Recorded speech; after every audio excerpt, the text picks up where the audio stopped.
Gazette du Togo, une vision sur l'actualité togolaise et sur le monde. Déclaration liminaire. La Constitution de la 5e République n'instaure pas un régime parlementaire, mais institutionnalise et consacre une dictature personnelle et militaire déguisée. Lors de la conférence de presse du 15 mars 2024, l'Alliance nationale pour le changement ANC a dénoncé et condamné le coup d'État constitutionnel en cours au Togo avec une partie de la commission des lois de l'Assemblée nationale qui procédait en toute clandestinité à l'étude d'un texte en vue de doter notre pays d'une nouvelle constitution taillée sur mesure pour maintenir indéfiniment son incité au pouvoir. Malgré le rejet sans appel des populations togolaises et les nombreuses protestations et réprobations exprimées par les acteurs politiques et la société civile, tant sur le territoire national qu'à l'étranger dans la diaspora, ce texte frappé d'illégalité et d'irrecevabilité a fini par être promulgué après son adoption par un groupuscule de députés au mandat expiré en violation flagrante de la Constitution du 27 septembre 1992. Le régime RPD unique a ainsi commis une forfaiture aggravée qui fait injure à la dignité et à la souveraineté du peuple togolais et contre laquelle les Togolaises et les Togolais doivent se dresser. D'autant plus que le texte de la prétendue nouvelle Constitution se révèle un tissu d'incohérence et d'incongruité qui viole les principes fondamentaux du régime parlementaire dans lequel le pouvoir RPD unique prétend faire basculer le Togo. C'est à cette situation que répond l'initiative prise par l'ANC, les LDR et les organisations de la société civile d'organiser une résistance farouche contre la forfaiture, trouver l'imposture que le régime de forme incité affiche impunément dans notre pays et à la face du monde. L'objet de la présente conférence de presse est de mettre à l'exergue, une fois encore, certaines des incohérences et incongruités les plus frappantes, concentrées notamment dans les articles 50 et 54, et qui rendent insoutenable et inacceptable la prétendue nouvelle constitution de la République. L'article 50 relatif aux attributions du président du Conseil stipule, je cite, le président du Conseil, chef du gouvernement, préside les conseils des ministres, est le chef suprême des armées, dispose de l'administration, exerce l'autorité de commandement sur les forces armées et les forces de sécurité, détermine et conduit la politique de la nation, définit la politique étrangère et représente l'État dans la conduite des relations internationales, assure l'exécution des lois et exerce le pouvoir réglementaire, nombreux emplois civils et militaires, accorde la grâce dans les cas individuels et commune les peines dans des conditions prévues par une loi organique. Ça, c'est l'article 50. Pour l'analyse objective et rigoureuse de cet article, il ressort 1. Concentration excessive du pouvoir exécutif. L'article 50 attribue au président du Conseil une concentration de pouvoir très étendue, ce qui pose la question de l'équilibre des pouvoirs dans la nouvelle architecture institutionnelle. Le président du Conseil cumule les prérogatives traditionnellement réparties entre le chef de l'État et le chef du gouvernement, d'où une quasi-inexistence des contre-pouvoirs. 2. Effacement du rôle du président de la République. Dans de nombreux régimes parlementaires, le chef de l'État, soit un président ou un monarque, conserve certaines attributions essentielles comme la nomination du Premier ministre, l'arbitrage institutionnel ou le rôle de garant de la Constitution. Or ici, l'article 50 vide de sa subsistance le rôle du président de la République en plaçant toutes les décisions exécutives entre les mains du président du Conseil. 3. Militarisation du pouvoir exécutif. Le président du Conseil est qualifié de chef suprême des armées et dispose de l'autorité sur les forces armées et de sécurité. Une telle concentration des pouvoirs militaires entre les mains du chef du gouvernement renforce le risque d'un exécutif autoritaire. Dans un tel État démocratique, il est essentiel de préserver un contrôle civil et parlementaire sur l'armée pour éviter des dérives autocratiques. 4. L'absence de bon pouvoir clair. Le texte, l'article 50, ne mentionne aucun mécanisme de contrôle ou de limitation des pouvoirs du président du Conseil. L'absence de tels garde-fous affaiblit la séparation des pouvoirs et compromet l'équilibre institutionnel.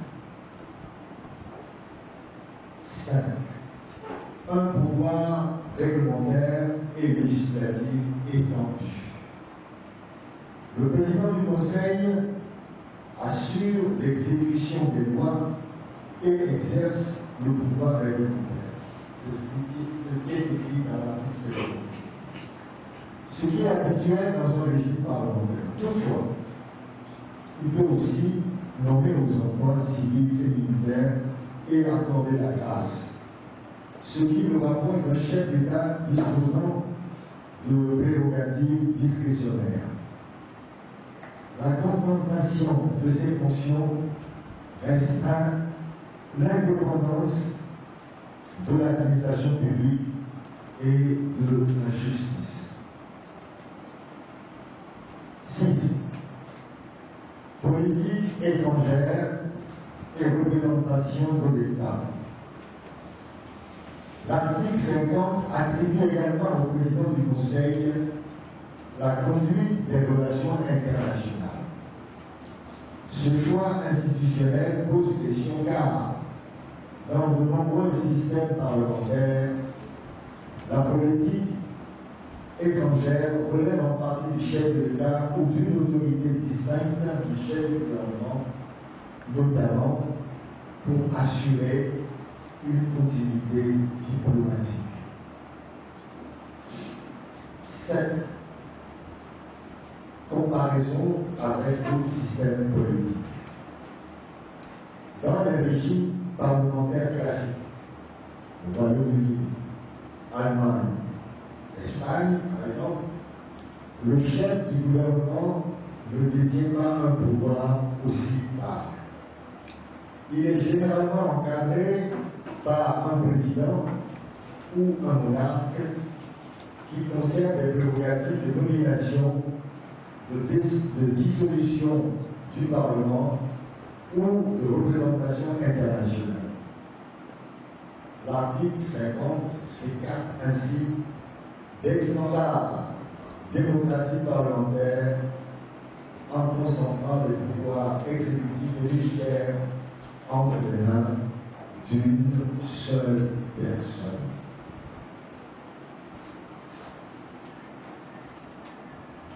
Au total, l'article 50 de la Constitution des Républiques unies confère au président du Conseil des pouvoirs très étendus, réduisant les contre-pouvoirs, ce qui affaiblit la démocratie. L'absence d'un partage clair de compétences avec le président de la République et d'un contrôle parlementaire effectif renforce les inquiétudes sur la concentration du pouvoir. La voie est donc grandement ouverte aux dérives autoritaires. S'agissant de l'article 54 de la même Constitution, il stipule, je cite, « Le président du Conseil, après délibération du Conseil des ministres, peut engager devant l'Assemblée nationale la responsabilité du gouvernement sur son programme. Si le gouvernement n'obtient pas l'approbation de la majorité des membres de l'Assemblée nationale, le président du Conseil prononce la dissolution de l'Assemblée nationale dans les 30 jours selon les dispositions de l'article 51 de la présente Constitution. » C'est très fort. Ça, est-ce que tout le monde a son niveau? Je reprends. Si le gouvernement, alors, on va reprendre l'article. Le président du Conseil, après délibération du Conseil des ministres, peut engager devant l'Assemblée nationale la responsabilité du gouvernement sur son programme. Si le gouvernement n'obtient pas l'approbation de la majorité des membres de l'Assemblée nationale, le président du Conseil prononce la dissolution de l'Assemblée nationale dans les 30 jours selon les dispositions de l'article 51 de la présente Constitution.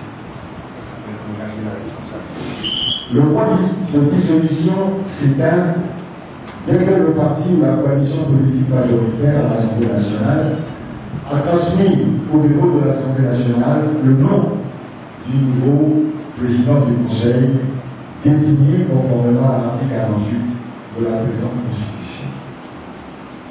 L'Assemblée nationale peut mettre en cause la responsabilité du gouvernement par le vote d'une motion de censure. Une telle motion transmise au bureau de l'Assemblée nationale par le parti ou la coalition de partis politiques majoritaires à l'Assemblée nationale n'est recevable que si elle est signée par les 2/5 au moins des membres composant l'Assemblée nationale et indique le nom du nouveau président du Conseil désigné. La motion de défiance est votée à la majorité des 3/4 des membres de l'Assemblée nationale. Les 3/4. C'est quasiment impossible.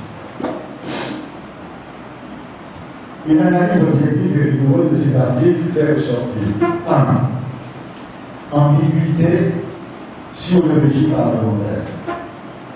Le régime parlementaire repose sur un équilibre entre l'exécutif et le législatif, notamment par la responsabilité du gouvernement devant le Parlement. Or, l'article 54 introduit une asymétrie en faveur du gouvernement. 2. Le pouvoir de dissolution de l'Assemblée nationale, une arme de dissuasion. L'alinéa 2 stipule que si le gouvernement ne reçoit pas l'approbation de la majorité de l'Assemblée nationale, le président du Conseil prononce la dissolution de l'Assemblée nationale. Ce mécanisme inverse la logique parlementaire classique, où un gouvernement mis en minorité doit normalement démissionner. Ici, au lieu d'une sanction du gouvernement, c'est l'Assemblée qui se trouve censurée. Puisque si l'Assemblée rejette la responsabilité du gouvernement, c'est l'Assemblée qui est dissoute. De plus, le régime RPT ne s'embarrasse pas d'outrager la République et le peuple togolais en créant une situation qui permet à un non-élu de dissoudre une Assemblée nationale composée d'élus. Affaiblissement du contrôle parlementaire. L'Assemblée ne peut mettre en cause la responsabilité du gouvernement que par une motion de défiance. Mais cette motion doit être recevable.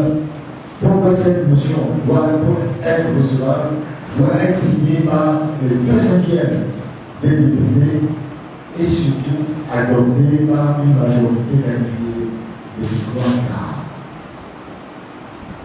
Ce seuil est particulièrement élevé et rend quasiment impossible la destitution du gouvernement. Dans un régime parlementaire classique, une majorité absolue suffit pour renverser un gouvernement. Pas une majorité qualifiée. 4. Un Premier ministre doté de pouvoirs renforcés. Cette situation confirme la concentration des pouvoirs entre les mains du président du Conseil et empêche la liberté d'expression et le débat démocratique. Le président du Conseil a un pouvoir considérable sur l'Assemblée. En effet, il peut engager sa responsabilité sur son programme, mais sans réel risque, puisque s'il échoue, il a le pouvoir de dissoudre l'Assemblée. Il a un moyen de pression dissuasive sur les députés qui hésiteront à voter contre le gouvernement par une bonne dissolution.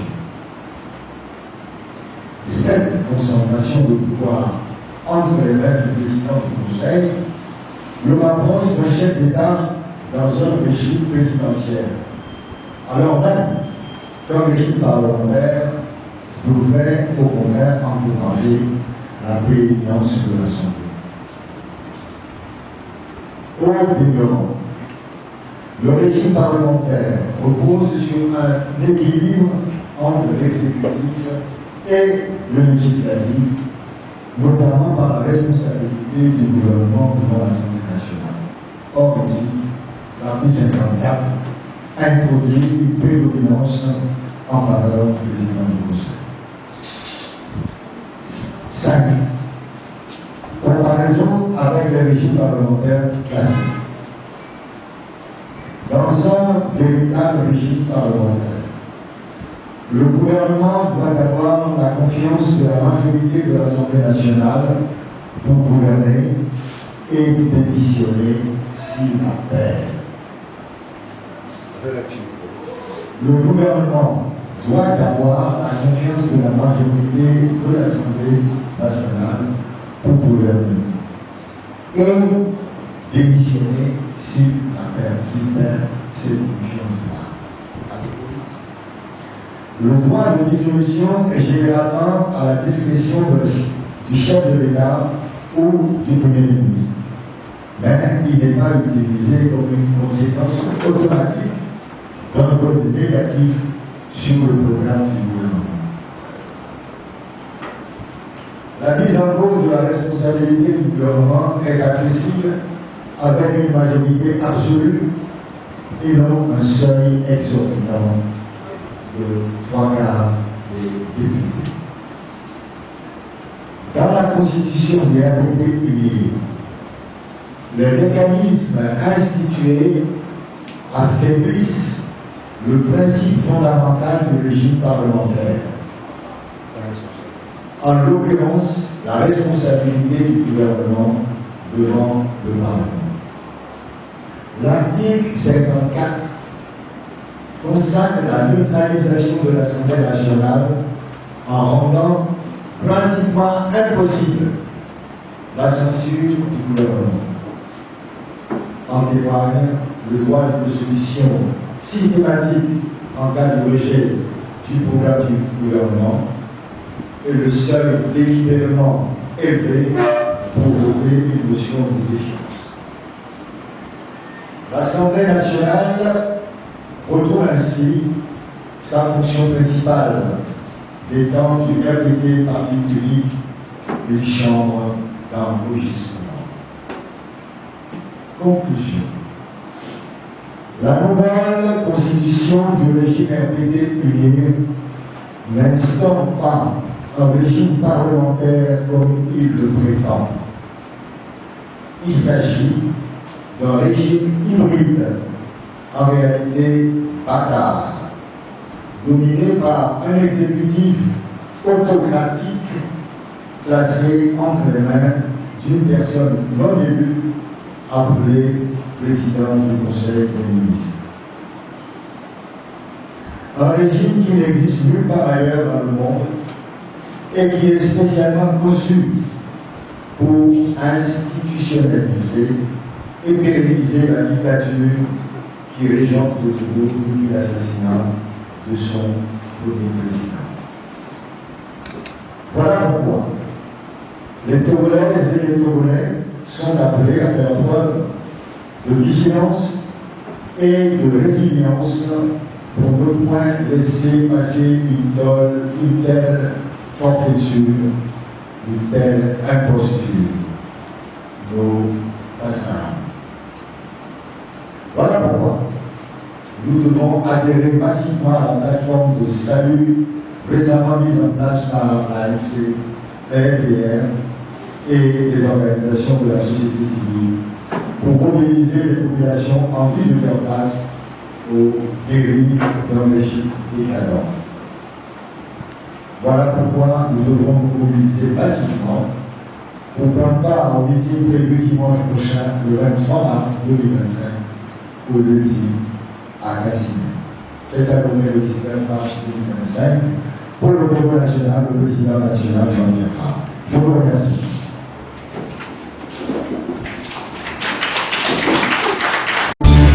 La Gazette du Togo, une vision sur l'actualité togolaise et sur le monde.